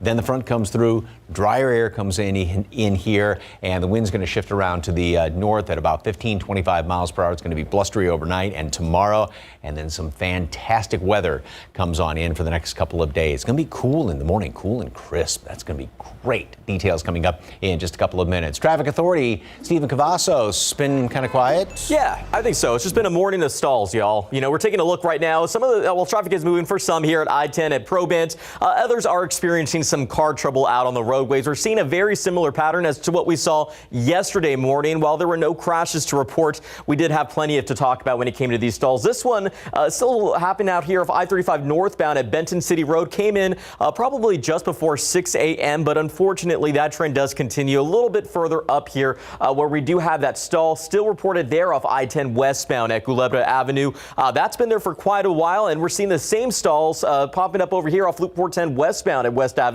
So again, it is shaping shaping up to be one of those mornings. As always, check those vehicles before you hit the highways because we are seeing a lot of car trouble out there, which obviously is not a good sign, especially when it's still pretty dark outside. But thankfully, some good news right now is that these inbound times are still pretty green across the board. As you take a look right here, it's pretty pleasant from Pleasanton on 37 with 28 minutes to the downtown San Antonio area. We're looking at just 28 minutes coming in from Floresville and 22 from Lavernia right now. So one last look at TransSky 281 at Bidders. While things are moving for some, others are experiencing those troubles on the road. Again, check those vehicles. And if you see those flashing lights, those are the TxDOT Hero crews working to assist those drivers. Just be sure to move over and slow down. Guys? Thank you, Stephen. San Antonio police say they know who they're looking for. Now all they have to do is track down that murder suspect. They are actively searching for that man who is accused of shooting and killing someone during an argument. Investigation happening on the southwest side. All of this in the 1400 block of Somerset Road. Katrina Weber live with the report. Now, Katrina, you mentioned earlier that the suspect and victim, they may have had an ongoing dispute. Yeah, that's one thing that police are exploring, that these two men knew each other and had beef that was going on. What they do know is that there was at least a one-time dispute that led to that shooting late last night. Now, police right now are standing outside the apartment that they say is where the suspect lived. They did search that apartment a while ago. They broke down the door, and they say they were looking for weapons and evidence. They did find some ammunition, but did not find any guns, nor have they found the suspect just yet. Let me show you the video from about 11:30 last night. That's when the shooting happened. Now, again, police say that witnesses told them there was some sort of an argument in the parking lot just before the shooting, and then a 32-year-old man was shot and killed. Police say the suspect is somewhat younger than the victim. They described him as having tattoos on his face, and again, they say he lived in this apartment that they searched this morning. They are still looking for him. And it appears that right now they're keeping watch over his apartment. This is unusual for police to be here so many hours after this happened, but that is the situation here this morning as they continue their search for that suspect. Reporting live on the southwest side, Katrina Weber, KSAT 12 News. Thank you, Katrina. This morning, we are keeping a close eye on the Gabby Petito case. Today, an autopsy set to be performed on the body. That body found by law enforcement that matches the description of Petito. ABC's Andrew Dimbert takes a closer look at the latest developments, including what a park ranger in Utah saw just before her disappearance.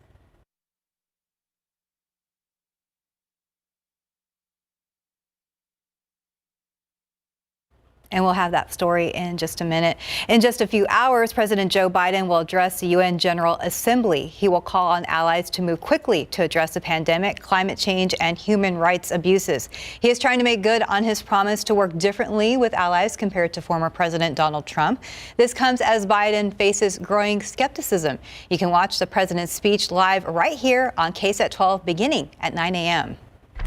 And back here at home, the San Antonio ISD Board of Trustees voted last night to place a district's interim superintendent into office. His appointment follows last week's announcement that Superintendent Pedro Martinez is leaving SAISD for Chicago Public Schools. That's where he will be the chief executive officer.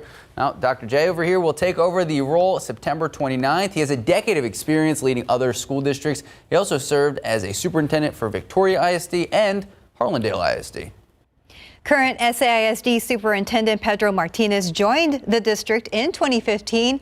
Now, as he prepares to lead a district of schools in his own hometown of Chicago, the team that surrounds him here in San Antonio showing their support. Flowers and hugs were delivered to Martinez during yesterday's board meeting, along with a special proclamation recognizing his efforts. Martinez thanked the board and the team that shows up to work each day to support SAISD students. Martinez says he is confident he's leaving the district in good hands. New this morning on KSAT.com, a story from the San Antonio Business Journal. They are sharing the best college rankings from U.S. News and World Report, and a local school, Trinity University, ranked top regional university of the West. They looked at academics, the student to faculty ratio, debt of graduates and majors. Also here in San Antonio, St. Mary's University tied for number 10 in the Regional West category. Texas Lutheran University and Schreiner University also ranked pretty high. You can see all the rankings. Read more about the story right now. Just head to KSAT.com. The goal is to further research surrounding brain cancer. This Saturday, hundreds of runners will help in the effort by raising money for the 8th annual Head for the Cure 5K, both virtually and in person. Brain cancer has affected so many families, including our own here at KSAT 12. Back in 2014, we lost our former news director, Jim Boyle. And Jim was not only a great journalist and a great boss, he was also an avid runner. And that's one of the reasons why his daughter, Erin Boyle, helped start the race here in San Antonio. Even after 8 years, Erin knows there's still plenty of work to be done. I am thrilled to still be a part of it, and I will support this cause as long as I am able physically and mentally and everything. I think it's very important, and it's still pretty underfunded. So it would be great if we could even get more funding and more notoriety. And there is a discount code if you register before tomorrow. Type in the word CURE in all caps to get $10 off. We have the link to the registration on ksat.com/community. And it really is such an amazing, powerful event. I know that you run in it each and every year. Yes, we want to, somehow honor Jim in some way, and also at the same time, support his family. So it's great to see everybody get out there and support his family and also raise money for brain cancer. Absolutely. Time now just about 6:10, 80 degrees out. And still ahead on GMSA, Pfizer says its COVID vaccine it is safe for kids. So what's next? We're going to tell you when we could see a rollout. And before we head to break, we're going to take a quick live look out at the Alamo City. Hot and humid this morning, but fall is on the way, and with it come cooler temps and lower humidity. We're going to check in with Mike Osterhage in just a few moments. Now, the latest on the fight against COVID. There could be a new weapon to fight the coronavirus. Pfizer reporting its trial of their vaccine for children is safe and effective with just minimal side effects. This as more than 225,000 new cases in children have been reported in just the last week. ABC's Ika Jachi is in Washington with the latest. Good morning. Pfizer says it plans to submit an application for emergency use authorization by the end of the month, which could mean a potential vaccine for your child by Halloween. This morning, new developments in the race to vaccinate. 1, 2, 3. Pfizer reporting its vaccine is safe and effective for children ages 5 through 11. The pharmaceutical company testing its vaccine on more than 2,200 young participants. They say they were given a smaller dose, just a third of what's given to adults. The results, minimal side effects and an antibody response at least as strong as it was in patients 16 through 25 with the full adult dose. The immune response of children is more robust. Therefore, dosing the vaccine down a bit allowed for these kids to get efficacy from an antibody perspective. Pfizer says it will apply for emergency use authorization by the end of the month. A federal official familiar with the plan tells ABC its vaccine for children may be authorized as soon as the end of October. As the vaccine developments continue, so does the spread of the Delta variant. More than 1 million children infected with COVID in just the last 5 weeks. The overall death toll in the United States, 675,000, now surpassing the 1918 influenza pandemic. Now, the White House is moving forward with reopening. They're easing restrictions on international travel. Starting November, foreign nationals traveling to the U.S. must show proof of vaccination and a negative COVID test before boarding a flight. Ika Jachi, ABC News, Washington. All right, well, back here at home, already 80 degrees, hot and humid to start your Tuesday morning, but don't worry. There is some relief on the way. Before that, though, we're told check on the roadways. I was just going to say, if you are headed out and about, we're told to bring out the umbrella, though. You know, we're really excited about that cool weather, and Mike's going to fill us in on all that exciting stuff. But I had my pumpkin spice creamer in my coffee, so I am ready, and I can't wait for tomorrow. But we're taking a look right now at the roadways. Things are looking pretty good so far. We haven't spotted any issues from these shots at TransGuide. But just before you guys tossed over to me, we did have some issues that we want drivers to be aware of because it's appearing on our map, and I'm trying to track this right now. We do have a crash that was detected, though, here off State Highway 151 westbound at West Military Drive. This is not causing any issues. issues, but we are seeing some of these crashes that are popping up, and we're going to get to them in just a moment as we're doing some jumping around here.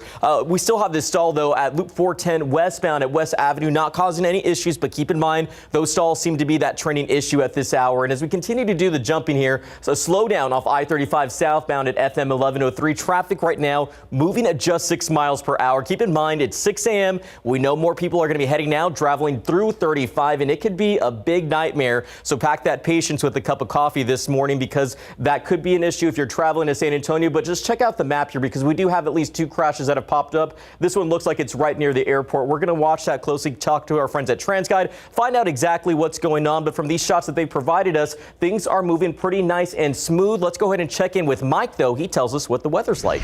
You know, as far as umbrellas, if you grab one just to be on the safe side. Rain chances are there. We do have a couple of showers that are showing up in the hill country as of right now. It's not a great shot at rain, but if you do get a couple of these thunderstorms later on this afternoon, could have some pretty hefty winds with them.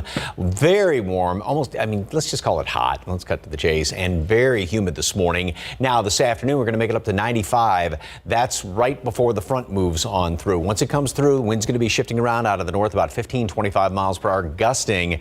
But we could, like I said, see a couple of stronger winds around any of those thunderstorms that do pop up later on this afternoon. It's got so many beautiful pictures of the beautiful harvest moon. This was from yesterday, and it's a great shot with the moon rising and the windmill in the foreground. Thank you very much for that picture. It's not going to be, I don't think, the prettiest sunrise this morning. Got a lot of clouds hanging around here. We do have a few of these showers, like I said, in portions of the hill country right now. Even a couple of lightning strikes that are being detected here and there. A few of those are now starting to creep into Kerrville area and sliding down to the south. So just a few of these scattered showers around this morning. These are being pushed out well out ahead of the front. We're not really seeing any indications of the front as of yet, as far as any drier air or wind shift or anything like that in the vicinity up there northwest of the hill country, but that will continue to move on through. It's going to move into the hill country later on, about, say, early mid-afternoon. A couple of these showers and thunderstorms will develop sort of a broken line of some of this rain. So again, take an umbrella or know where it is just to be on the safe side. Comes through town about late afternoon, dinner time. The wind will shift around. We'll start to see drier air move on in here. We'll still have some clouds hanging around as we go into tonight and most of the overnight hours. Then the clouds are going to be clearing out once we get into tomorrow. It'll be much cooler, much more pleasant tomorrow. The humidity is going to be the biggest thing you notice tomorrow morning. Then after that, by Thursday, Friday mornings, we're going to have much cooler air. 91, mostly sunny skies or partly cloudy, if you will. A lot more clouds in the hill country at noon. And then high temperature today up to 95. A couple of thunderstorms, a couple of showers out there. That very narrow line right along the front.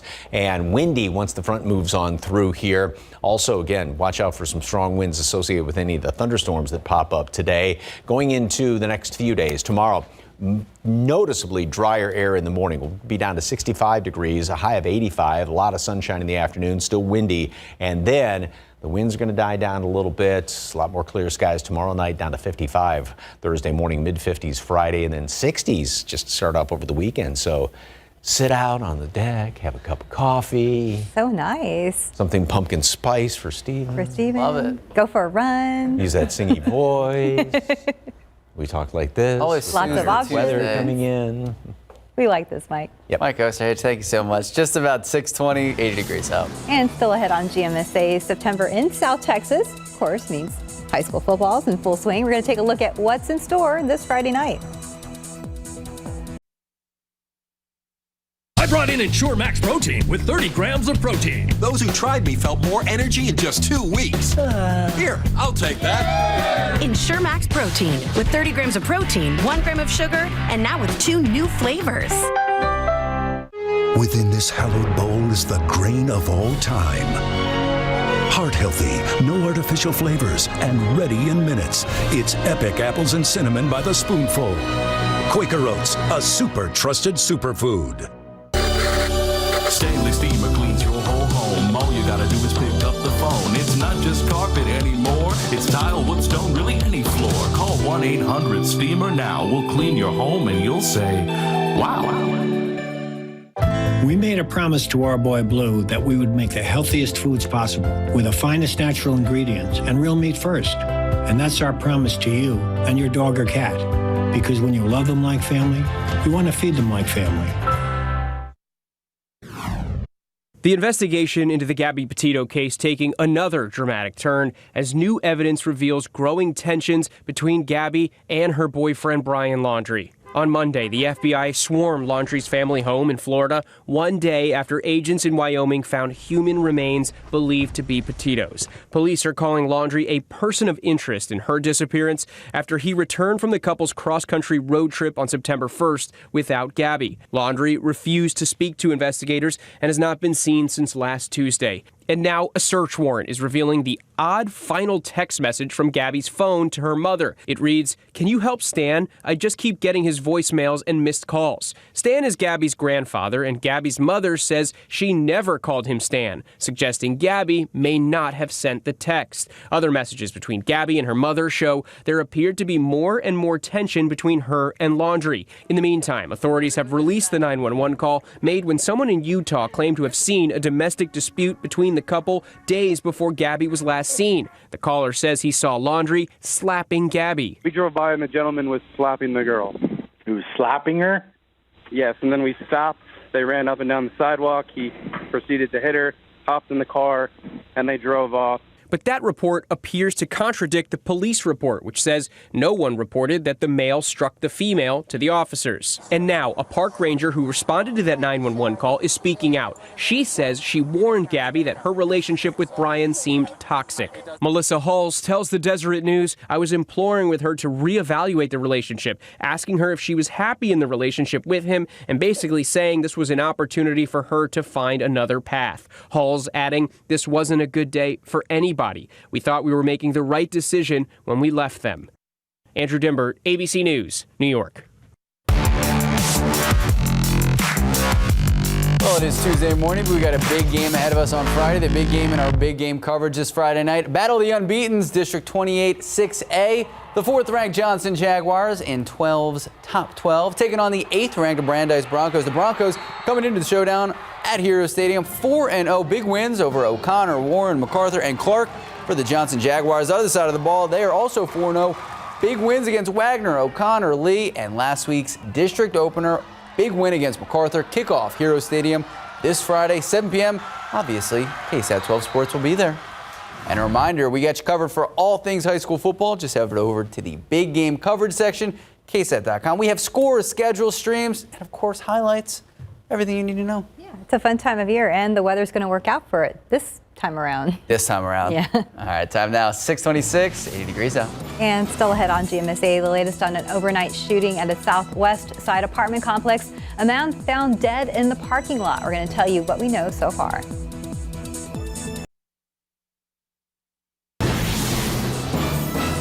San Antonio police say gunshots marked the end of an argument, and when it was all over, one man was dead. They're still looking for the second. I'm Katrina Weber. I'll tell you more about that. And taking a live look out at the Alamo City. Hot and humid to start your Tuesday morning, but fall is right around the corner, 36 hours away. It is very close. Good morning. It's Tuesday, September 21st, and we are super excited about that fall weather. In fact, we're doing a countdown. We are doing, I think 36 hours, 30 minutes, 57 seconds, but he's counting, Mike. Okay, the 36-hour countdown is till the official start of fall. But the temperatures. But the fall weather is about, well, what is it, 6:30 right now, so less than, say, 10 hours away, 8 hours away, depending on where you are in the hill country. Right. The front's going to start to work its way on through. We're actually starting to see some effects of the front well out ahead of it in the form of a couple of showers. First of all, and nothing as far as fronts or fall or anything like that when you step outside. It is very warm. It is very humid out there. We are still hovering at 80 degrees. The average low temperature is 68, so do the math. We're 10 to 15 degrees above normal. That number is very high. Dew points are well up into the mid-70s right now in those southeasterly breezes. And heat index readings around the area. It feels like 92 in Stinson, 87 Pleasanton, 85 Canyon Lake, New Braunfels, 86 Castroville. Yeah, I mean, summer is just hanging on as tight as it can until the front moves through. Here's some of the showers that are being pushed out well out ahead of the front, which is going to move on in here. A couple of thunderstorms are being picked up as well, sort of a broken line. And even a couple of these showers are just to the west of Fredericksburg and in and around the Kerrville area. So we will see a few throughout the rest of the morning off there to the west and northwest. Fall elms on the high side, mold moderate, same thing with ragweed. And throughout the rest of today, well, warm and humid. Some of those showers off to the northwest this morning, and then later on this afternoon. Still going to be very hot prior to that front moving through. Now, obviously, it moves through quicker in the hill country, so you'll only make it up to about 85 degrees, 95 here in town. Then the front comes through. A couple of showers, a couple of thunderstorms, very narrow line of rain, and it's also going to be windy. Now, could have some strong winds around thunderstorms. Other than that, everybody's going to see the windy conditions in behind that front. Cool morning tomorrow, a great day. Then we won't have quite as many clouds tomorrow night and not as much wind, so it's going to be even cooler the rest of the week. Thursday and Friday mornings, you might need a sweatshirt, jacket, something like that to start off. Will it last into the weekend? Details coming up in just a couple of minutes. Traffic Authority Stephen Cavazos been quiet. Is that still the case? Unfortunately not. Looks like we broke that quiet streak, Mike. As we take a look right now, I-35 at Eisenhower seems to be the problem spot right now from this shot at TransGuide. Taking a look right there, we do have at least 1 or 2 lanes that are blocked off with first responders on the scene. You see some road flares out there, traffic building. That is because a crash, unfortunately, was reported out there a little bit earlier. As we're seeing it right there on our map, it is building up there in those southbound lanes of I-35. Right at Eisenhower with traffic moving at just 9 miles per hour. So use caution there. But unfortunately, that trend of crashes does continue. We see one that was reported here off I-10 westbound at Vance Jackson Road. And as we jump around, we still have this crash that's detected off State Highway 151 westbound at Military Drive. And as we zoom out of the map, you can see that green streak that we were seeing on our map has unfortunately ended. Starting to see the buildup there in, again, those southbound lanes of 35. State Highway 151, though, still looks pretty good. We don't have any cameras out there, but fortunately, that crash hopefully will be clearing soon. We have a stalled vehicle over here, not too far from where that crash was detected. So it is shaping up to be a pretty busy morning. And these inbound times, not looking green across the board. We're seeing a little bit of a slowdown there off 35 as well as 87. So use some caution and prepare accordingly. We're going to be tracking this crash closely and hopefully see how that impacts that morning drive. Guys.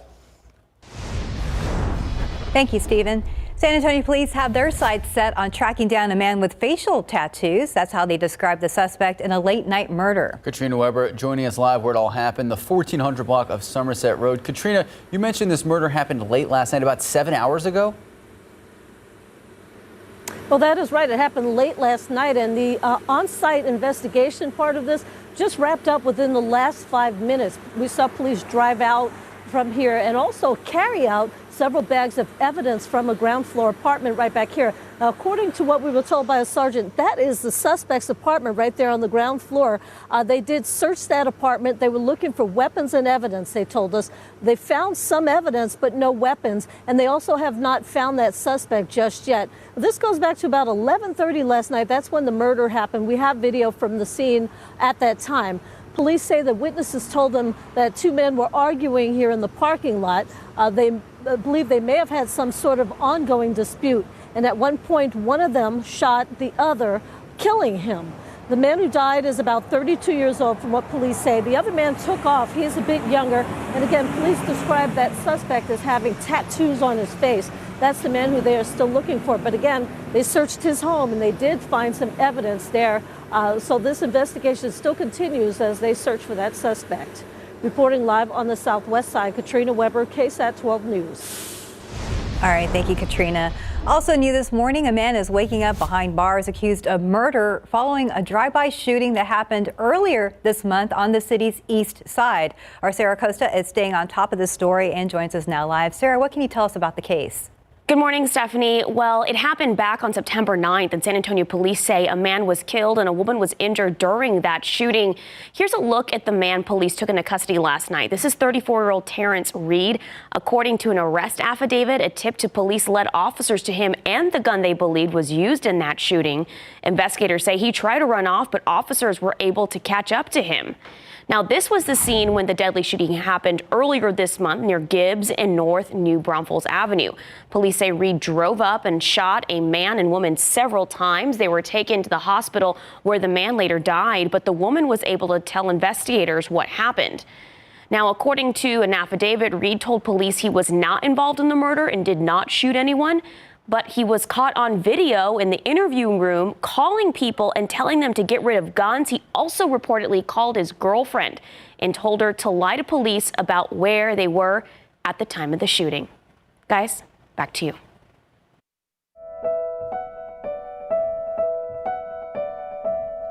I've also seen the video. I can't imagine what the scenario is where that would be appropriate. It's obviously horrific, the footage.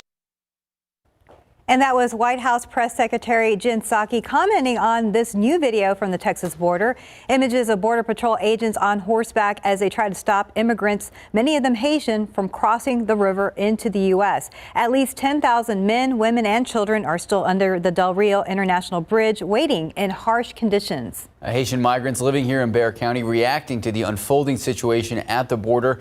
One woman telling KSAT the Haitian community is meeting and talking about ways to provide help to families over there. So far, many of them are volunteers with local organizations that provide services to migrants who have actually been granted asylum.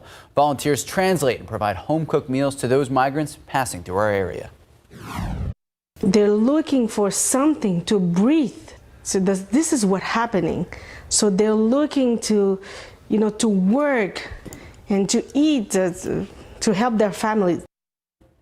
There are several organizations helping out right now. On KSAT.com. We have all the information on how you can take part. Later today, Governor Greg Abbott is set to hold a press conference in Del Rio where thousands of migrants continue to try to seek asylum. That conference is expected to happen at noon. We're going to bring you the latest as it develops. Now to the first major test for Texas's new abortion law. 2 lawsuits have been filed against a San Antonio doctor who admits to violating the law. ABC's Megan Tevrizian has more. This morning, a Texas doctor who admits defying the state's new abortion law is now facing 2 lawsuits, which are the first known challenges under the constitutional law. Dr. Alan Braid opened the door to the lawsuits when he told the Washington Post, "I acted because I had a duty of care to this patient, as I do for all patients, and because she has a fundamental right to receive this care." The 2 plaintiffs are disbarred attorneys from out of state, and neither claim to be anti-abortion. One was previously convicted of tax fraud in Arkansas. This is a plaintiff who makes perfect sense in light of the way the law is drafted. No connection to the issue, no connection to the parties, and yet may well have the ability, the way the law is drafted, to go to court and to have the court actually hear his case. The new law bans abortions once a heartbeat can be detected in the embryo, which is typically 6 weeks before many women know they're pregnant.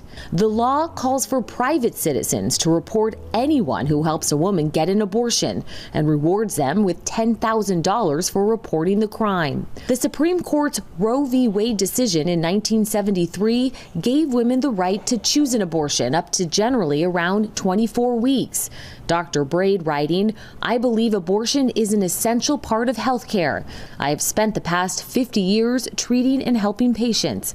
I can't just sit back and watch us return to 1972. This Texas prohibition on abortion after about 6 weeks is clearly unconstitutional, right? No one disputes that. Even Texas admits the law is unconstitutional under Roe versus Wade and Planned Parenthood versus Casey.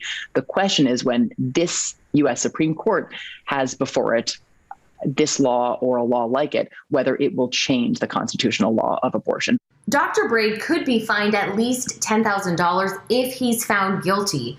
Meanwhile, the U.S. Supreme Court has already agreed to take up a different abortion case regarding a Mississippi law.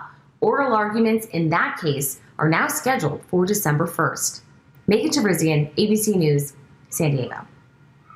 Now to the latest in the Gabby Petito case. Today, an autopsy set to be done on the body that matches the description of Gabby Petito, that woman who vanished on a cross-country trip. Meanwhile, the FBI is spending much of yesterday searching the southern Florida home of Brian Laundrie, Petito's boyfriend.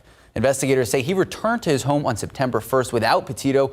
Officials say Laundrie has been named a person of interest in her disappearance, but he has actually refused to speak to police. Also important to mention, he has not been seen since September 14th. And we are closing in on a COVID-19 vaccine for kids ages 5 to 11 after Pfizer-BioNTech said yesterday that trial data shows a lower dose of their vaccine was both safe and effective for kids in that age group. But before shots can go into arms, there are a few steps that have to happen first. First, Pfizer needs to request emergency use authorization from the FDA. Then the FDA needs to amend the vaccine's EUA to include younger people. After that, the CDC must recommend the vaccine for this age group. And finally, once the CDC and FDA sign off, a rollout could begin. Health experts predict shots could be available for children by the end of October. Then it'll be up to parents, but those experts worry that where things could stall. Now, data from the American Academy of Pediatrics show COVID cases have continued to increase exponentially among kids in the United States, and COVID cases in kids now account for nearly 26% of all cases reported across the country. Time now is 6:41, 80 degrees out. And still ahead on GMSA, 1 in 8 couples experience fertility issues. After the break, what you can do to treat infertility. And welcome back. It's about 6:45. The 2020 census reports that over the last decade, the U.S. population has had its slowest population growth since the Great Depression. The birth rate has also declined for the past 6 straight years, and growing fertility issues could be one of the culprits. However, doctors say there are some things to keep in mind. The road to having a baby is not always an easy one. Since 1960, the global birth rate has dropped by nearly 1% every year. Doctors say miscarriages have increased by 1% every year. And also on the rise, the number of men with declining testosterone levels. At least 1 in 3 men between the ages of 30 to 50 appear to have low testosterone. But before going to IVF, which could cost over $12,000 per try, doctors say lifestyle changes can help. For women, improving the quality of your sleep and eating better will balance your hormones. For guys, doctors suggest maintaining a normal body weight, avoid steroid use, and avoid marijuana. That too much cannabis has been thought to decrease sperm count. And according to the Society for Assistive Reproductive Technology, the Fertility Center of San Antonio has a success rate of 84.4%. Now, if this is something you are considering, it's good to know that Texas is one of 17 states that require insurance companies to either cover or offer coverage for infertility treatments. And time right now is 6:46. Let's go ahead and check in with Stephen Cavazos. Hey, good morning, everyone. Well, we got some good news here off I-35 at Eisenhower. It looks like that crash that we talked about a little bit earlier has since cleared out. However, some road flares still remain. Just keep in mind, it takes about half an hour for those to officially die out. Looks like our friends over there showing us a different shot, as well as traffic is moving pretty smoothly there off 35. But as we take a look there at the map, it's still showing that there's a little bit of a delay there when it comes to the traffic in the southbound lanes, with traffic now moving at 6 miles per hour. But keep in mind, unfortunately, that is not the only crash we've detected. I still have this one there off I-10 westbound at Vance Jackson Road, but thankfully it's not causing as many issues as we saw earlier. Although we are seeing that, we're seeing a little bit of a buildup there in these lanes, eastbound lanes of 151, where this crash was detected. However, keep in mind, those are in the westbound lanes. Just use caution when you see those flashing lights. And as always, as a suggestion, as a reminder, an important tip there, move over and slow down for those first responders who are working to clear the scene. But as we take a look at the map, it looks like it's getting a little bit more colorful on there, which means that we're seeing some delays with traffic, but we're going to be watching the roads closely. Guys? Thank you, sir. And another fantastic shot of the full moon from yesterday. And I love, here's the word of the day, vermilion, the color red that it is. Gorgeous picture. Thank you very much for that. And, well, got a lot of clouds. As you can see, maybe a break or two here or there. This is looking out to the east, looking out to the west. Then we do have a few scattered showers being pushed out well ahead of the front. And as a matter of fact, even a couple of lightning strikes that have been showing up. Some of these actually now moving into northern Bandera County, right around Kerrville, just a few and far between here and there. And we'll see more of these showers throughout the rest of the morning, just a couple of them out there. And then we'll see more rain developing along the actual front as it moves on through here. And that's going to be later on this afternoon. Obviously, move through the hill country first, and then here in town about, say, late afternoon, dinner time, and a couple of the thunderstorms along that front. It's not going to be a very wide band of rain, but some of those thunderstorms could have some pretty gusty winds associated with them. And that's aside from just the wind that's going to be very strong in behind that front. We'll have some leftover clouds around tonight and tomorrow morning. But then once we get in, that's going to keep us from getting too cool tomorrow morning, but then with the clear skies tomorrow night into Thursday, Friday, that's when the really cool air settles on in here. Very humid, obviously, this morning, and then as the front comes on through, the drier air will move on in here. The wind's going to be shifting around to the north, and by tomorrow morning, we're going to be seeing dew point temperatures that are going to be down even in the 30s. So dew points will be about 40 degrees lower than what they are as of right now by tomorrow morning, and that dry air is going to be staying in place for the next couple of days. And it's a pretty cold batch of air in behind this front. Now, obviously, we're not going to be getting that cool. Things will start to modify just a little bit, but boy, the timing on this is absolutely perfect. Just before the official start of fall, we're going to get some fall temperatures in here. Not right now, though. Mostly sunny skies today at noon, more clouds in the hill country. 91, already above the normal high temperature. We top off at 95 with a couple of showers, a couple of thunderstorms around the area. It is going to be windy, and that's aside from the potentially stronger winds in and around any of those thunderstorms.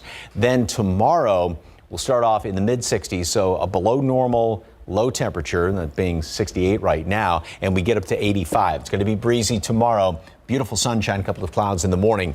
Thursday, Friday, 55 starting off on Thursday, 57 starting off on Friday, and we'll see temperatures get up into the upper 80s, close to about 90. So the high temperatures are going to be within a couple of degrees of their respective normals, averages. It's the low temperatures that are really going to be on the cool side with this very dry air. And, you know, when you get those 30-degree temperature swings, like on Saturday morning, 60 up to 91, that indicates really dry air. So it's going to be very comfortable, great for Friday night football, you know. Great for Head for the Cure on Saturday. Yes. Yeah, fantastic running weather for Head for the Cure on Saturday. Just like light little sweatshirt weather, jacket weather maybe for the kids. Maybe a little blanket for football if you're out there long enough. Okay, why not? If you're watching, well, not a heavy blanket for those of us who get cold It'll easily. add to the effect, though. Yeah. Even if it's warm out, put a blanket on. Hey, it's football weather. No, in the evening. Mike Osterhage, always a pleasure. 6:51, 82 degrees out. Our list of murals that are tops for photo ops. I'm Katrina Weber. That's tomorrow, and Good Morning San Antonio. Taking a live look out there at the Alamo City. Well, don't work. Hot and humid right there. 80 feels like 87, Mike? Yes, 85 to 87 right here in town. For now.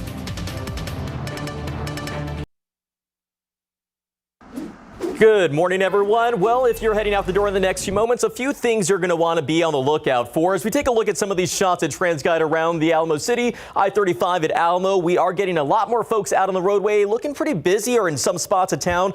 Just keep in mind, we do have some things to talk about. That crash that we just cleared off I-35 southbound at Eisenhower, there's still some big delay with traffic moving at 35 miles per hour. And as we continue to jump around, we are seeing some issues there in those eastbound lanes of State Highway 151. Although that crash was reported in the westbound lanes, we're seeing that slow buildup right there off West Military Drive. So use some caution out there this morning. Taking a wider look at the map, it is getting a little bit too colorful for all our liking. So as always, drive safe. And we're going to be watching the roads closely and give you all those updates coming up later this morning. Let's go ahead and head on over to Mike. It is warm. It's humid. Just get ready when you step outside. I mean, the last gasp of summer, basically. Lots of clouds, obviously.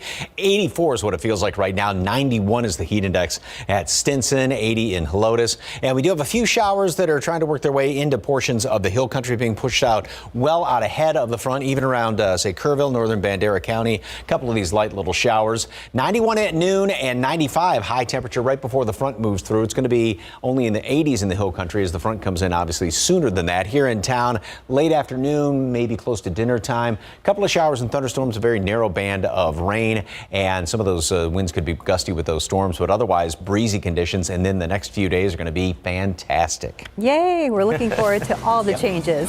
Thank you, Mike. Mike, Steven, Stephanie, thank you so much. Thank you for watching. We'll see you back here, 9 o'clock. Bye, guys.